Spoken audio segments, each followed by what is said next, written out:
Welcome to Honest HR, the podcast for informed and aspiring HR professionals intent on transforming workplace challenges into golden opportunities. Every week, we chat with industry experts to bring you insights, trends, and actionable advice through relatable stories from the real world of HR. Honest HR is a SHRM podcast, and by listening, you're helping to build a more engaged workforce and drive organizational success. I'm Wendy Fong. I'm Amber Clayton. And I'm Monique Akanbi. Now let's get honest. Hello, and welcome back to Honest HR. I am Monique Akanbi, Membership Initiatives Director with SHRM. In this episode, we're diving into a topic that has gained well-deserved attention, and that is neurodiversity in the workplace. We'll explore neurodiversity, how it can unlock a wealth of untapped talent, drive innovation, and create a more inclusive and dynamic work environment. We'll discuss some challenges and some opportunities and also uncover practical strategies for fostering a workplace where everyone's strengths are recognized and valued. So, whether you're an employer, HR leader, or someone navigating your own neurodiverse journey, this conversation is definitely for you. Our guest for this podcast is Jhillika Kumar, founder and CEO of Mentra. Welcome to Honest HR, Jhillika. Thank you, Monique. Excited to be here. So I am excited to have you on our podcast and also to talk about this topic. Just for our audience, can share a little bit about yourself and then also your company, Mentra. Sure. Yeah. So I am a diversity and inclusion advocate, neurodivergent myself.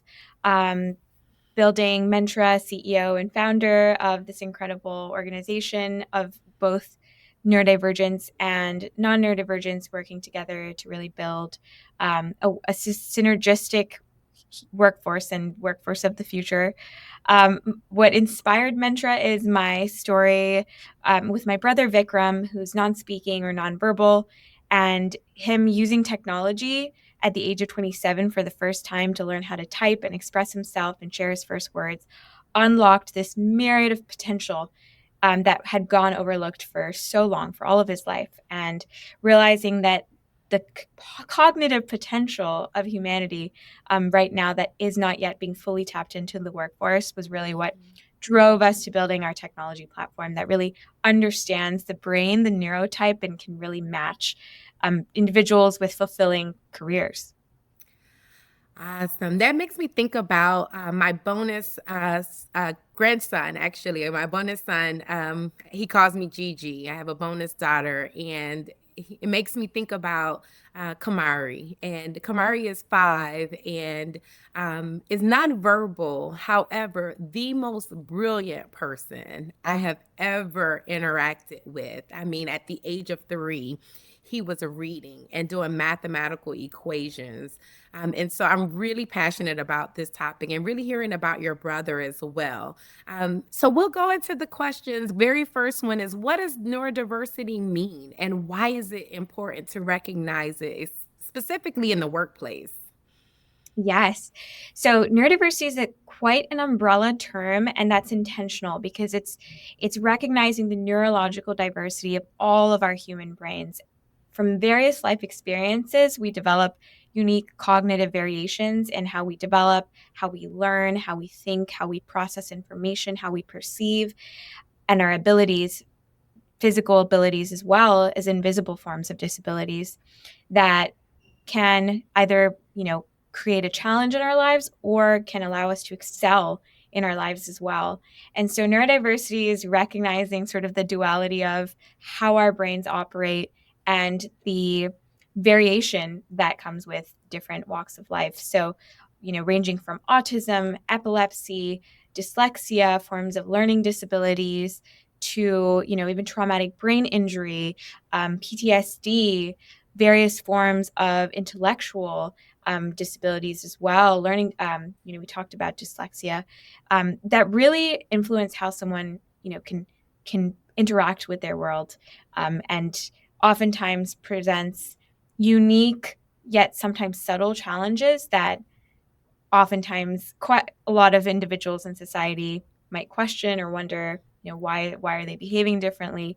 And only through understanding and empathy can we then reach a place where neurodivergents can feel empowered and don't have to mask those challenges or oftentimes disabilities.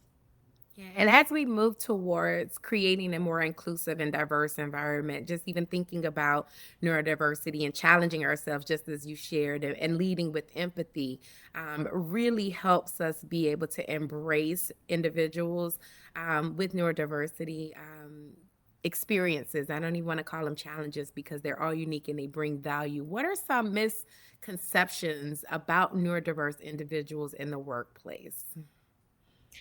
That's a good one. There's so many. A lot of times there's this conception that neurodivergents aren't necessarily social, that they might have certain, visible challenges that might be visible to the eye. When you look at forms of, for example, ADHD, individuals can really excel in roles that do require a lot of social interaction, like sales and marketing. I myself am an ADHDer, and it can, also manifest in other forms where individuals might be more technical, might be more pattern oriented, and have unique skills in data entry and software engineering. So right now, there is this assumption that individuals make that, neurodivergents might be good at certain types of roles. And really what we share is that it is so broad. The cognitive variation of humanity can be applied to so many different types of endeavors. The other is that a lot of times employers are afraid that hiring neurodivergents will incur additional cost to the employer because of the accommodations and the support needs required. And what we share is that 56% of accommodations are actually $0 to the company that neurodivergence requests for. And we have over 50,000 job seekers on our platform. So we see this data over time. And what we've seen is the most commonly requested accommodations are actually meeting notes, recorded meetings to watch later, the ability to have tasks delivered in written format in addition to verbal, so it can be processed oftentimes in advance of meetings, having clear deadlines and deliverables. So a lot of times good management practices or minor modifications in behavior can result in an employee being significantly more productive. So that's another common misconception as well, that it's actually harder. What we say is if you get the communication out at the very beginning and you express how the employee works best and the employer expresses the way that they work and their team works in the very beginning, it can lead to a much better retention outcome, productivity outcome, and job fulfillment, essentially. You have me thinking, right? And I'm thinking like you're absolutely right in terms of like those misconceptions. And then also some of the things that you named are basic tools that we use today, right? If you think about some of our meetings, they're recorded. They're also able to be transcribed. So in thinking of there are more benefits than there are challenges in terms of embracing neurodivergence within the workplace. What would you say are some key or unique strengths that neurodivergence bring to a company? Wow. Yeah. I mean, by nature of having a unique brain, neurodivergents think differently. And so if we look at some of the greatest innovators in humanity, Richard Branson, Steven Spielberg, Albert Einstein, even Greta Thunberg, so many, and even, Ada Lovelace, a lot of female technologists, as well as and Grace Hopper, are, have had some form of neurodivergence in their life and have also been the true mavericks that have innovated and brought technology and science to where it is today. So what we've seen is, the rare cases when individuals have had the support, have had the environment to flourish and thrive, that has led to ripple effects across all of humanity. And so imagine bringing in that immense talent into your organization. Imagine the products you could build and the systems you could innovate on. And especially with the emergence of AI, we're going to have to rethink a lot of how we do work and how we measure talent and what productivity looks like, and how can it, human talent be reliable in that sense. And that is allowing us to have a totally different perception on how the future of work looks like. And a lot of us, one of our biggest investors is Sam Altman, who shares that who is a builder of OpenAI and ChatGPT, and he has shared that it's neurotype-based hiring that is actually going to allow us to tap into the true potential of the workforce, because it's encompassing diversity of ethnicity, of gender, of background, because we're considering these unique walks of life in the way that someone's brain has developed over time. And so it really is an opportunity for deep understanding of cognition and alignment with how that energy is then channeled to make an impact in the world. So I hear innovation, right? That's a unique strength that neurodivergents bring into the workplace, but then also just fundamentally rethinking anything that we do, right? And that diversity of thought is definitely a unique strength that employers or companies can benefit from, especially as it relates to neurodivergence. How can companies become or create a more inclusive environment with respect to neurodivergent employees?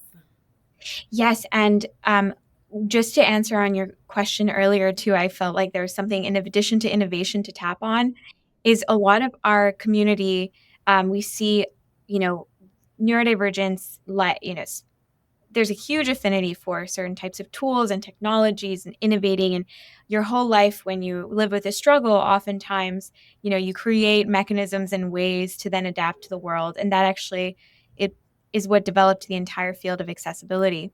So we see a lot of neurodivergence being really strong coders, programmers, and engineers, designers, architects. A lot of roles where we're building cybersecurity, for example, is a huge area where neurodivergents that have that affinity for pattern recognition and detail-oriented thinking can really thrive, especially when, like my brother, for example, you can put a newspaper in front of him for a second and remove it and ask him what it said on, under this very specific headline. And he can actually, in just 1 second of looking at it, summarize what it said. So that's his eidetic memory right there.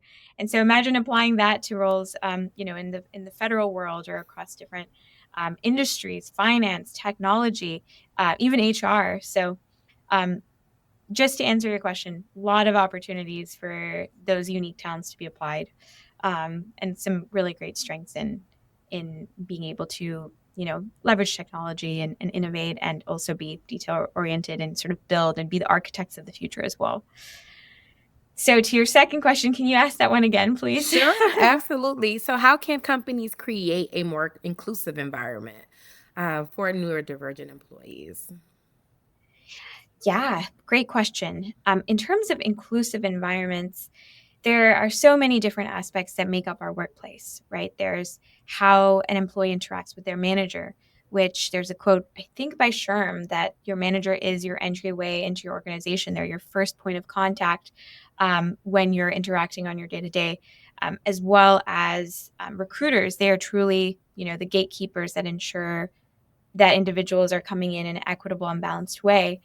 And so how companies can be more inclusive is really, many, many folds to it. From the HR standpoint, having recruiters that understand to look beyond traditional requirements like education or work experience to look at nonlinear backgrounds and to really question with their hiring managers, what are those must-haves in the role?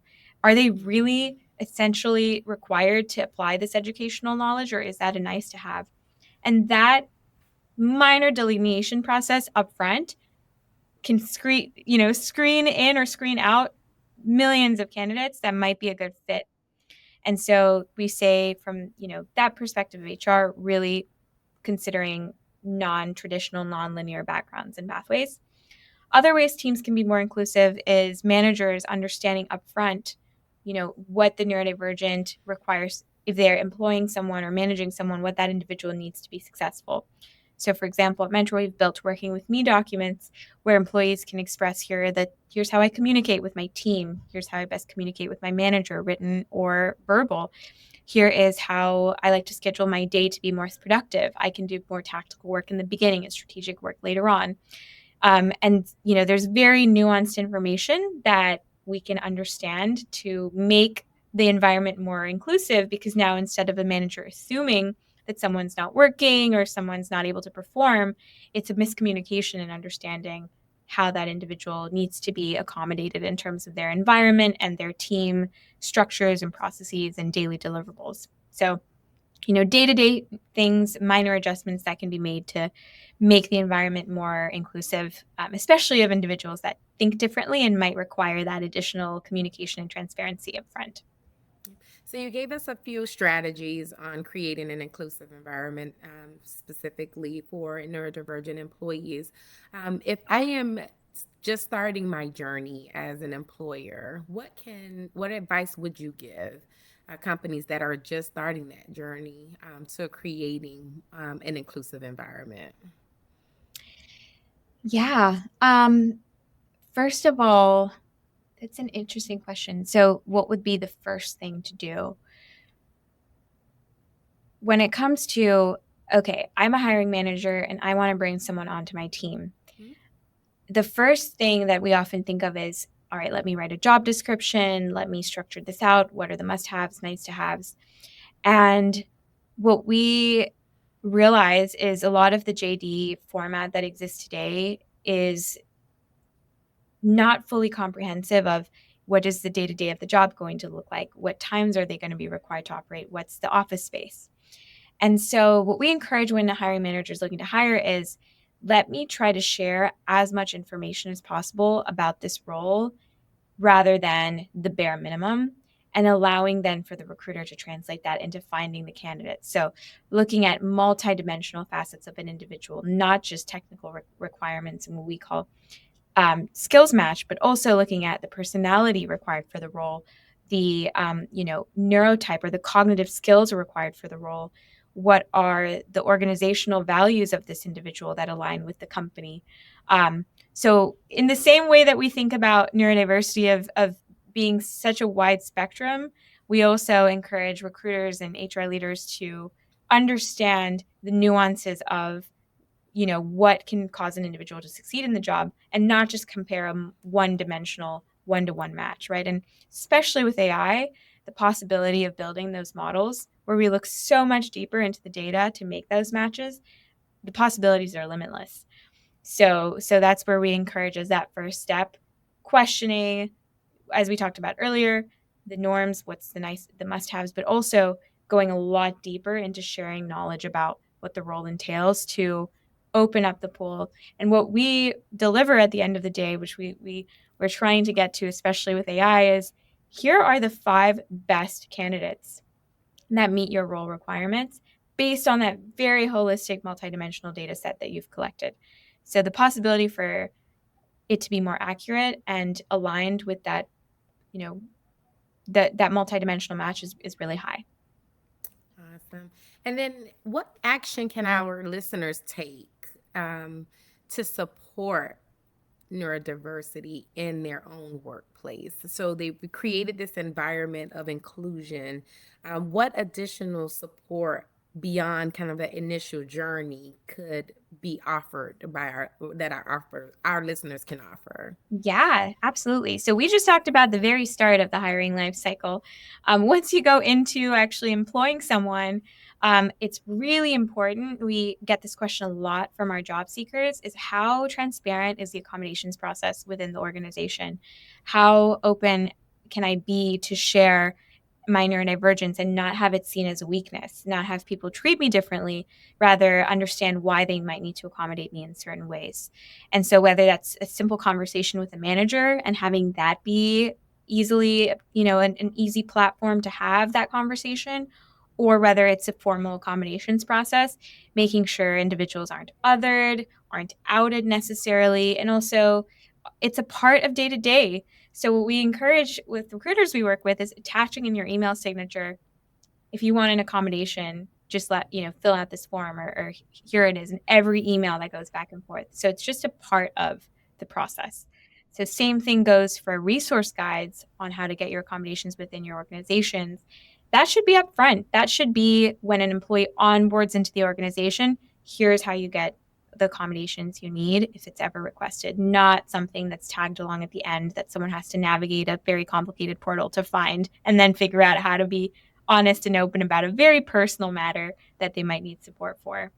So, all the way to how does a manager ensure the employee has that safe space to request that? And what you'll see is that will spike up productivity once the employee feels valued, feels heard, and just feels comfortable working in that environment. And if organizations truly are measuring output, how much more are we able to achieve, then they'll realize that the marginal cost, is significantly outweighed by the output of the individual. How do we eliminate the stigma around? You talked about accommodations and making that easy, or creating an environment where there's an easy process to request or ask for accommodations. And sometimes, if I'm thinking, if I am someone that is neurodivergent, but my perception is that there is this stigma and I don't want to cause or create attention to it. How do we eliminate that stigma so that way we truly create an environment where they feel free to share the requests that are needed? Mm-hmm. That's such a great point. And how we've seen this play out in various Fortune 500s we work with is starting with leadership. When someone shares that, like I talked earlier about some great innovators, someone who has done well in their career opens up and shares. A lot of this was actually because I think differently.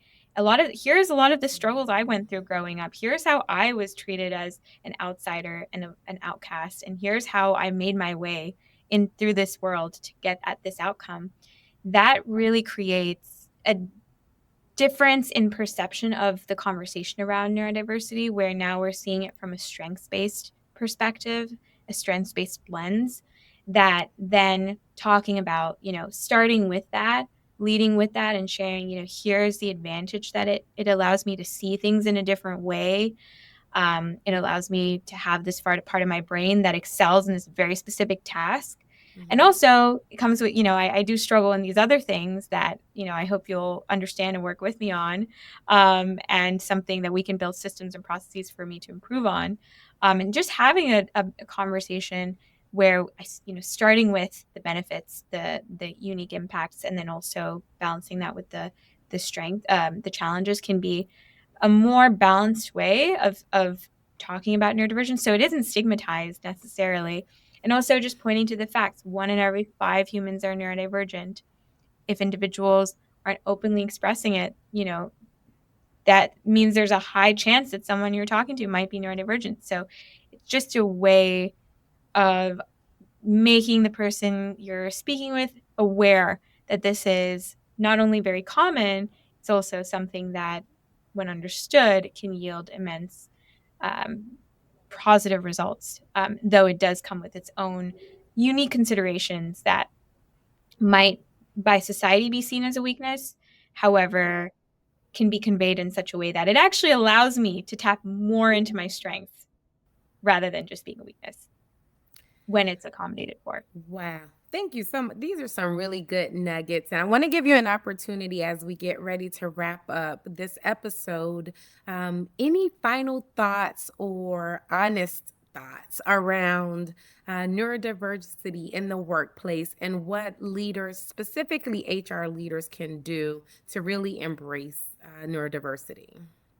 Yeah, a lot of the conversation we see at the Neurodiversity at Work Roundtable led by Microsoft, who's one of our partners, is that, figuring out, how do I even start? And if my company is not embracing neurodivergence, where do I begin? And we've seen many case studies where some organizations set up programs, which is a great way to get started. You train the recruiters, you train the hiring managers, you bring on individuals into specific roles. Now, we also say that should not be the end goal. That should be the starting point. That should be the leg into the organization and creating a third door in. Then it becomes about, how do we scale that to bring that across the organization? How do we make sure that for every role on our career site, we are factoring in neurodivergent candidates? and making sure that the process is neuro-inclusive from the get-go. And that's where we say that it all comes down to the data and what's shared up front, and also looking at unique sourcing tools and hiring platforms that are tapping into these underserved communities and displaying strengths in a way that are unique.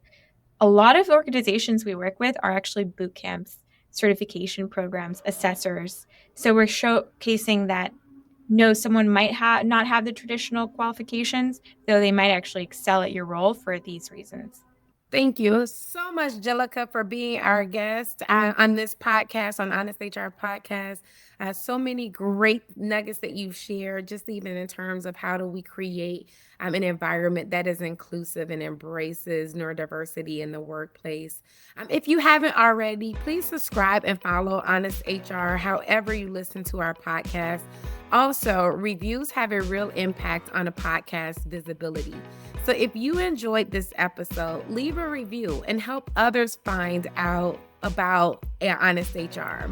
To learn more about Honest HR, head to SHRM.org/HR Daily, and you can hear more. This episode is approved to provide 0.5 SHRM professional development credits towards your SHRM-CP and SHRM-SCP recertification. After you've listened, you're eligible to enter this activity ID 256KRXN. Again, activity ID 256K as in kite, R as in rabbit, X as in xylophone, N as in nice. Please note that this code will expire October 15th, 2025. Thank you again for joining us on Honest HR.